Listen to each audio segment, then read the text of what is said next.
विकास हम child development और pedagogy के क्वेश्चन देखते हैं। प्रीवियस ईयर के क्वेश्चन है। तो बाल विकास और शिक्षा शास्त्र से रिलेटेड पहला क्वेश्चन ये दिया हुआ है कि बुनियादी स्तर पर मातृभाषा में शिक्षा देने का बेहतर है, क्योंकि यह देखो बुनियादी स्तर पर मातृभाषा में शिक्षा देने की वकालत किसने किया था? इस पे वकालत किया था गांधी जी ने। महात्मा गांधी ने वकालत किया था कि बालकों की जो बुनियादी शिक्षा है वो मातृभाषा में दी जानी चाहिए। जैसा कि आज भी गवर्नमेंट ने एनसीएफ 2023 में यह प्रावधान किया है कि सभी बच्चों को, प्राइमरी बच्चों को उनकी मातृभाषा में शिक्षा दी जाएगी। तो शिक्षा देने का बेहतर है, क्योंकि बच्चों में आत्मविश्वास का विकास करेगा।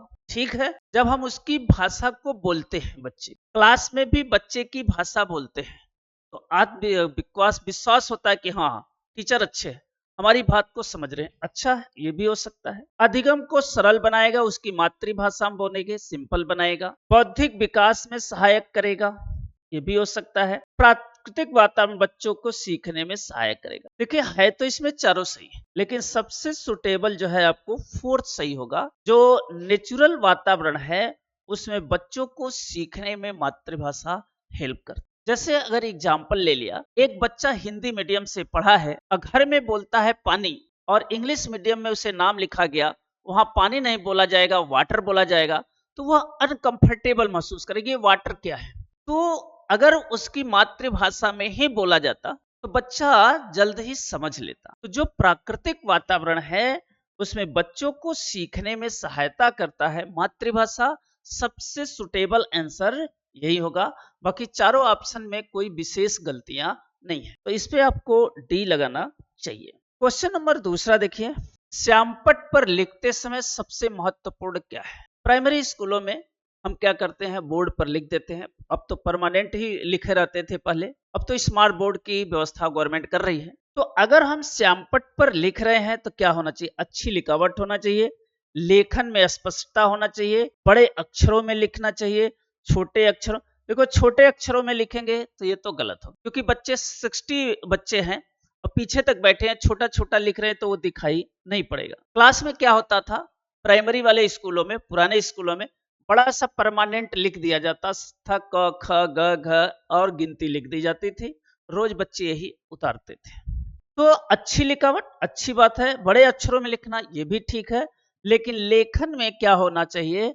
क्लियरिटी होनी चाहिए, स्पष्टता होनी। ये दोनों जो है इसी में आएंगे। अगर स्पष्टता लिखेंगे तो अच्छी लिखावट होगी, और अक्षरों को बड़े अक्षर में भी लिखेंगे तो सबसे सुटेबल वाक्य होगा। आपको लेखन में क्लियरिटी होनी चाहिए, स्पष्टता होनी चाहिए, जिससे बच्चा समझ ले, पढ़ ले, लिख ले, तो सबसे सुटेबल बी होगा। क्वेश्चन नंबर 3 देखिए, आपकी कक्षा में एक छात्र देर से आया, आप पढ़ा रहे हैं और एक छात्र जो है देर से आया, तो आप क्या करेंगे एज ए टीचर होकर के?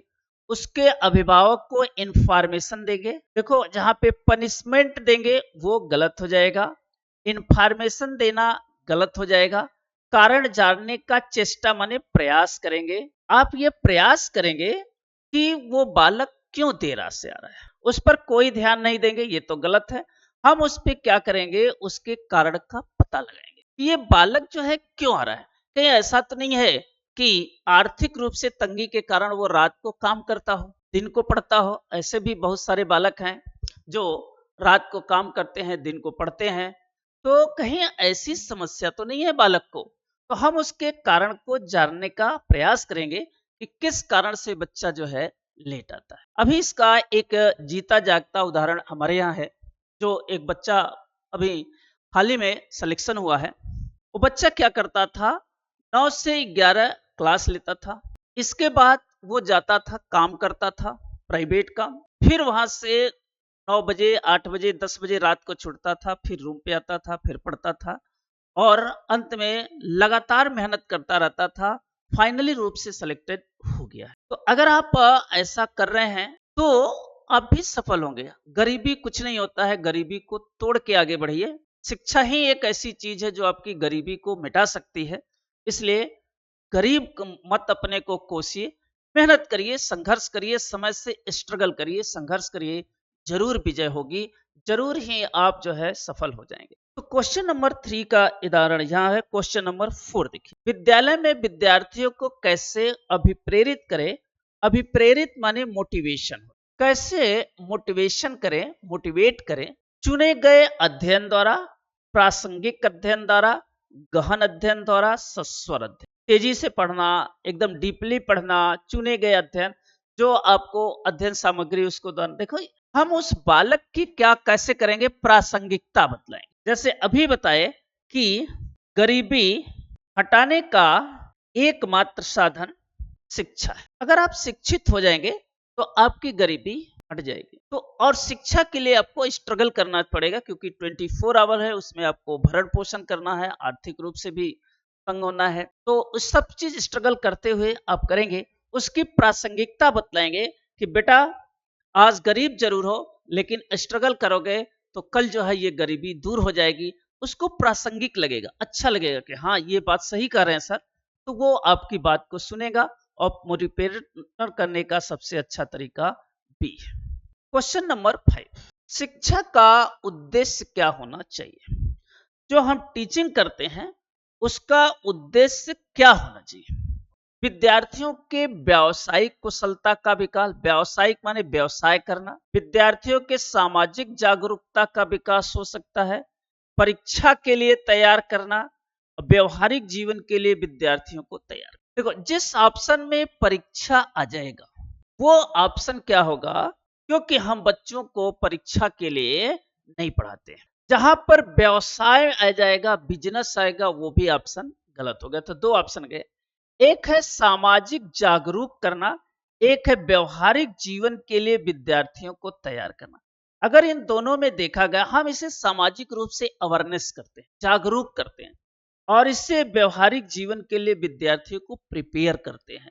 जैसे अभी एक बहुत चर्चा है एआई, डाटा है, डाटा के क्या हो रहा है, चोरी हो रहा है विभिन्न प्रकार के जो है। तो हम उसे एक तो सामाजिक रूप से जागरूक कर रहे हैं, और दूसरी बात उसके जीवन के लिए तैयार कर रहे हैं, बता रहे हैं कि अगर ऐसा आएगा तो ऐसा मत करना।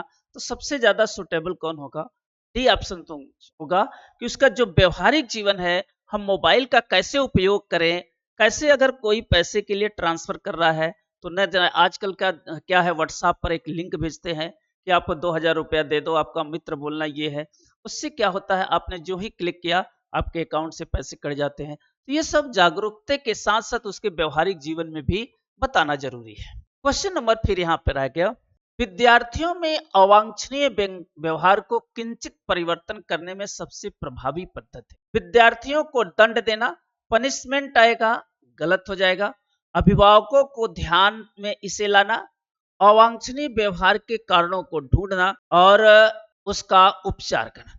अवांछनीय व्यवहार को ढूंढना मतलब ऐसे परीक्षण कहता है निदानात्मक परीक्षण। ऐसा परीक्षण निदानात्मक परीक्षण कहलाता है। निदानात्मक परीक्षण में क्या होता है, बालक की कठिनाइयों को दूर करते हैं और उपचार में उन कठिनाइयों को क्या करते हैं, दूर करते हैं। इन कठिनाइयों को दूर करते हैं उपचारात्मक। तो बालक में सबसे पहले निदानात्मक परीक्षण होता है, फिर उपचारात्मक परीक्षण हम करते हैं जिससे उसकी कठिनाइयां दूर हो जाती है। इसकी उपेक्षा करेंगे ये गलत होगा।